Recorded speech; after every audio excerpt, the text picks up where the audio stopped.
Hello everyone, thanks for joining us. Welcome to a new session. आज के session में हम लोग एक्सरसाइज 1.1 के क्वेश्चन नंबर 1 के सेकंड पार्ट को अटेम्प्ट करेंगे। तो आइए देखते हैं कि क्वेश्चन नंबर 1 के सेकंड पार्ट में हमसे कहा क्या गया है।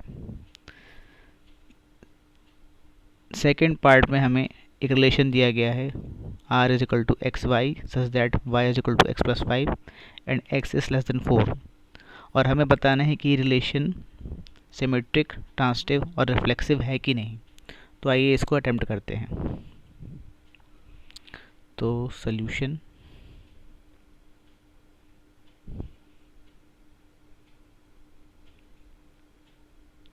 अब देखिए ये जो हमारा रिलेशन है ये सेट बिल्डर फॉर्म में है, और सेट बिल्डर फॉर्म में चीज़ों को समझना थोड़ा टफ होता है।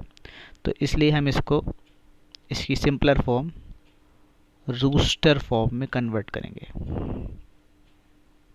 रूस्टर फॉर्म का मतलब सारे ऑर्डर पेयर बनाएंगे और उनको आर के अंदर ब्रैकेट्स में, ब्रेसेस में, करली ब्रेसेस में लिख देंगे। तो रूस्टर फॉर्म बनाने के लिए हम क्या करेंगे, हमें ऑर्डर पेयर बनाने पड़ेंगे। ऑर्डर पेयर बनाने के लिए हम लोग इस रिलेशन का यूज़ करेंगे। रिलेशन क्या है, y is equal to x plus 5। यहाँ पर x के वैल्यूज़ हम लोग नेचुरल नंबर्स के लेंगे, क्योंकि हमें दिया गया है कि जो x है वो नेचुरल नंबर के सेट में आ रहा है। नेचुरल नंबर का मतलब वो नंबर जो 1 से स्टार्ट होते हैं और इन्फिनिटी तक जाते हैं। लेकिन यहाँ पे कंडीशन है कि आपको x की वैल्यू लेस देन 4 लेनी है। लेस देन 4 का मतलब 1 2 3। ठीक, तो आप x की 3 वैल्यूज़ लेंगे 1 2 3, उसके कॉरस्पॉन्डिंग y की वैल्यूज़ निकालेंगे और ऑर्डर पेयर बनाएंगे और उसको करली ब्रेसेस में लिख देंगे। तो हमारा रिलेशन है y is equal to x plus 5, x is equal to 1। ठीक, तो y हो गया आपका x प्लस 5 यानी कि 1 प्लस 5 यानी कि 6। तो आपका ऑर्डर पेयर बन गया पहला 1 6। ठीक, इसी तरीके से x इज इक्वल टू 2 लेंगे तो y हो गया आपका x प्लस 5 यानी कि 2 प्लस 5 यानी कि 7। तो दूसरा ऑर्डर पेयर हो गया आपका 2 7। तीसरा order pair x is equal to 3, तो y is equal to x plus 3 is equal to, sorry 3 नहीं है 5 है, जल्दी जल्दी में 5 लिख गया मैं। ये x प्लस 5 है। ठीक, x प्लस 5 यानी कि 3 प्लस 5 8।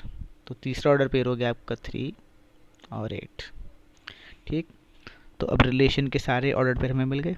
तो r को हम लिख देते हैं, r is equal to 1 6 2 7 3 8।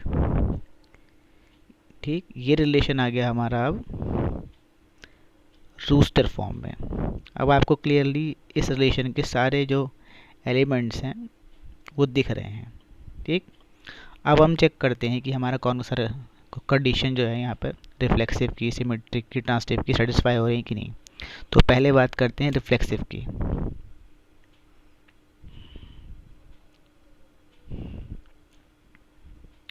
Reflexive है ना, रिफ्लेक्सिव।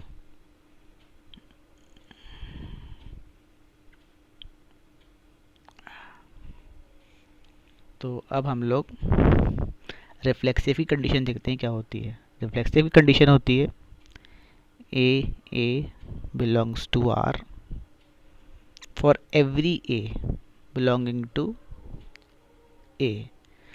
यहाँ पर क्या होता है रिफ्लेक्सिव में कि जो आपके ऑर्डर्ड पेयर हैं रिलेशन के अंदर, जितने भी ऑर्डर पेयर होते हैं उसमें फर्स्ट कंपोनेंट और सेकंड कंपोनेंट सेम वाले ऑर्डर पेयर ज़रूर होते हैं, और वो हर एलिमेंट के लिए होते हैं। ठीक है, जो भी आपका सेट है जिस पे आप रिलेशन डिफाइन कर रहे हो, उस सेट के हर एलिमेंट के लिए आपके पास इस तरह के ऑर्डर पेयर होने चाहिए जहाँ पर first component second component same हो।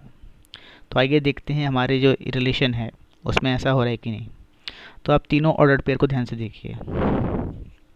यहाँ पे आप देख सकते हैं कि फर्स्ट कंपोनेंट हर ऑर्डर पेयर का और सेकंड कंपोनेंट हर ऑर्डर पेयर का अलग अलग है। 1 के साथ 6 है, 2 के साथ 7 है, 3 के साथ 8 है। तो रिफ्लेक्सिविटी की कंडीशन यहाँ पर सेटिस्फाई नहीं हो रही है, इसलिए ये रिलेशन रिफ्लेक्सिव नहीं है। तो R इज़ नॉट रिफ्लेक्सिव। तो R इज नॉट रिफ्लेक्सिव, लिख देते हैं आर इज नॉट रिफ्लेक्सिव। तो अब बात करते हैं हम लोग ट्रांसटिव की, कि ट्रांसटिव है कि नहीं है। सॉरी, ट्रांसटिव बाद में आता है, पहले सिमेट्रिक की बात करते हैं। सिमेट्रिक, सिमेट्रिक की क्या कंडीशन होती है? सिमेट्रिक की कंडीशन होती है कि अगर आपका order pair A B R में है तो इसका एक उल्टा ऑर्डर पेयर जहाँ पर ए और बी पलट जाएंगे, बी की जगह ए आ जाएगा और ए की जगह बी आ जाएगा, वो भी रिलेशन में होना चाहिए। ठीक है, तो implies that B A belongs to R, और ये चीज़ हर ए के लिए होनी चाहिए। ठीक है, किसके लिए होनी चाहिए? हर एलिमेंट के लिए। जिस सेट पर भी आपका रिलेशन डिफाइन है उस सेट के हर एलिमेंट के लिए ये कंडीशन सेटिस्फाई होनी चाहिए। फर्स्ट कंपोनेंट और सेकंड कंपोनेंट रिलेशन का है उसको आप इंटरचेंज करोगे तो आपका जो ऑर्डर पेयर बन के आएगा वो भी उसी ओरिजिनल रिलेशन में होना चाहिए। अगर नहीं होगा तो सिमेट्रिक नहीं है।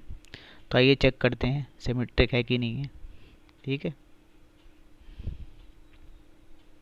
तो देखिए ध्यान से,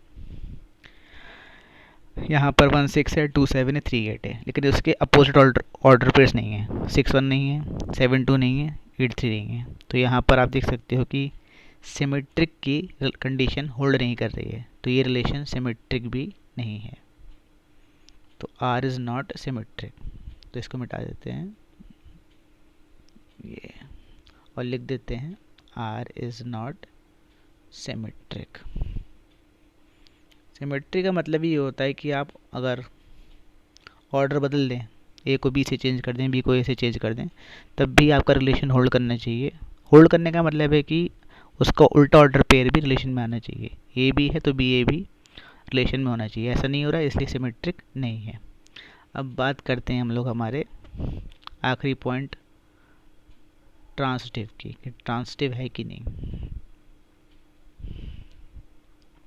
तो ट्रांसटिव की कंडीशन होती है, अगर order pair A B R में है, order A pair B C R में है, तो ऑर्डर पेयर ए सी भी आर में होना चाहिए। इसका मतलब क्या हुआ? इसका मतलब ये हो गया कि ए बी ऑर्डर पेयर का मतलब है कि ए बी से जुड़ा हुआ है आर रिलेशन से, बी सी से जुड़ा हुआ है आर रिलेशन से। ठीक, तो ए और सी भी आपस में आर से ही जुड़ने चाहिए। जो रिलेशन ए और बी के बीच में है, जो रिलेशन बी और सी के बीच में है, वही रिलेशन ए और सी के बीच में भी होना चाहिए। अगर रिलेशन चेंज हो जाता है या कंडीशन वर्ड हो जाती है तो हमारा रिलेशन ट्रांसटिव नहीं रह जाएगा। ठीक है, कहने का मतलब ये भी है, दोबारा समझ लीजिए, टफ लग रहा हो थोड़ा, कि जिस तरीके से ए और बी आपस में जुड़े हुए हैं उसी तरीके से बी और सी आपस में जुड़े होने चाहिए, और उसी तरीके से ए और सी भी आपस में जुड़े होने चाहिए। अगर ये कंडीशन सेटिस्फाई हो रही है तभी रिलेशन हमारा ट्रांसटिव होगा। तो आइए देखते हैं कि यहाँ पर ऐसा हो रहा है कि नहीं। तो हमारे पास 3 ऑर्डर पेयर हैं। आप देखिए 1 6 2 7 3 8। पहली बात तो यहाँ पर कोई भी ऐसा ऑर्डर पेयर नहीं है जो 6 से स्टार्ट हो रहा हो।